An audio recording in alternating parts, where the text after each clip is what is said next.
Il y a 80 ans, le 30 avril 1945, Adolf Hitler se suicidait. Acculé dans son bunker à Berlin, envahi par les soldats soviétiques, le dictateur nazi se tire une balle dans la tête. Retour sur les derniers jours du Führer avant sa mort. 30 janvier 1945. Il est 22h15. Hitler, qui ne sort quasiment plus de son bunker à Berlin, s'adresse pour la dernière fois aux Allemands à la radio. Dans un discours de 20 minutes, il les appelle à une résistance fanatique contre ce qu'il qualifie de horde asiatique qui menace de submerger l'Allemagne. Il parle des soviétiques qui avancent à l'est et sont désormais à 80 km de Berlin. Hommes, femmes, enfants, bien portants et malades doivent s'engager corps et âme dans un combat final contre le bolchevisme. Dès lors, tout doit être fait pour ralentir les Russes, quitte à laisser avancer les Alliés à l'ouest. La conséquence ? Dans la nuit, 3000 juifs, des femmes en majorité, sont massacrés à la mitrailleuse par des SS et de jeunes hitlériens à Palmniken, au bord de la Baltique, face à l'avancée de l'armée rouge. Au même moment, à la prison de Sonnenburg, à 100 km à l'est de Berlin, des SS et des policiers exécutent à la chaîne plus de 800 détenus, dont de nombreux malades. 19 mars 1945. Hitler signe un décret ordonnant de nombreuses destructions à opérer sur tout le territoire du Reich. Transport, télécommunications, alimentation. Il s'agit d'une véritable politique de la terre brûlée que les soviétiques avaient utilisée contre lui lorsqu'il avait envahi l'URSS en 1941. 20 mars 1945. Hitler, sorti de son bunker, passe en revue 50 soldats, dont 20 enfants et adolescents des jeunesses hitlériennes. Il décore de la croix de fer le plus jeune, Alfred Zech, 11 ans et demi, puis lui tapote sur la joue. La scène, filmée pour les actualités cinématographiques du Reich, est restée célèbre. Ce sont en effet les dernières images animées du Führer. 20 avril 1945.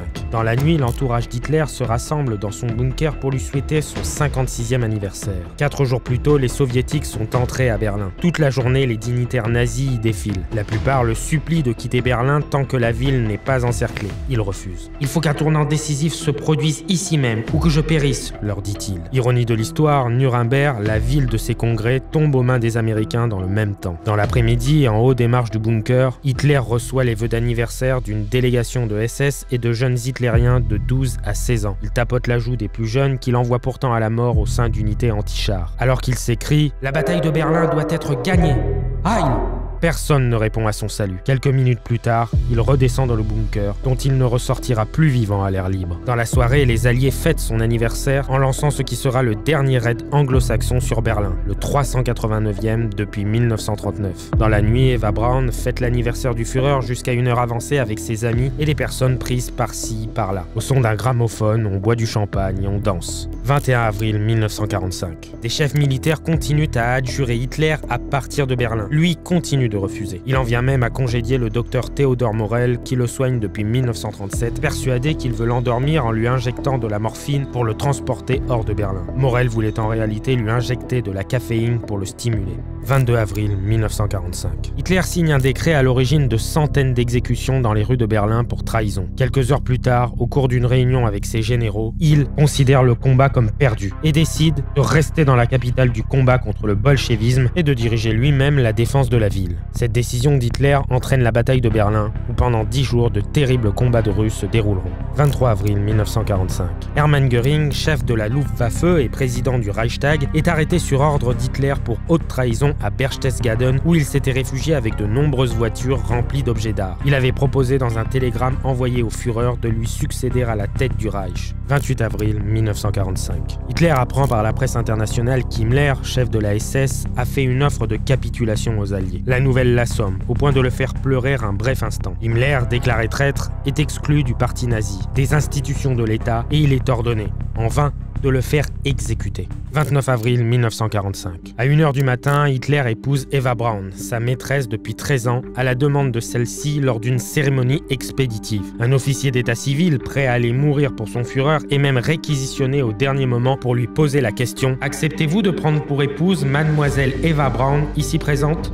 À 2h, alors que des tirs d'armes automatiques se font entendre, Hitler rédige son testament politique dans lequel il impute sa défaite aux Juifs et aux Anglais. Il nomme le grand amiral Karl Dönitz comme son successeur avec le titre de président du Reich. Goebbels, alors ministre de la propagande, est lui nommé chancelier. À 3h, Hitler dicte un testament privé. « Moi-même et mon épouse choisissons la mort pour échapper à la honte de la destitution ou de la capitulation. Notre volonté est d'être brûlés immédiatement et sur place. » À midi, il apprend l'exécution de Benito Mussolini en Italie et du sort réservé à son cadavre en place publique à Milan, ce qui le conforte dans sa décision. En fin d'après-midi, le général Weidling, commandant de la zone de défense de Berlin, se présente en personne au bunker, couvert de poussière, et assure à Hitler que les combats ne pourront pas se poursuivre faute de munitions. 30 avril 1945.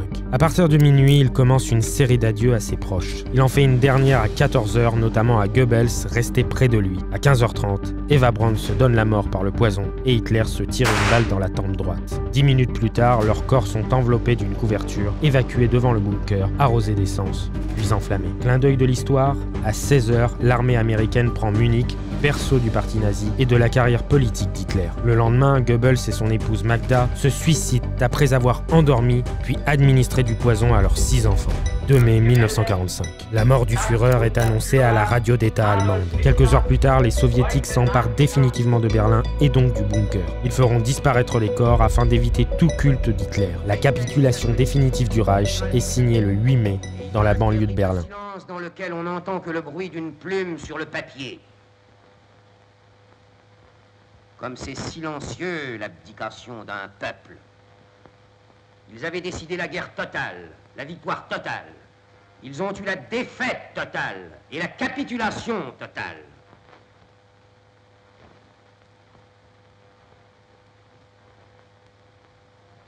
Keitel regarde, il est prussien, il pense à Iéna, il pense à Rotonde. Il pense qu'il y a encore une fois un nom français au bas de ce papier.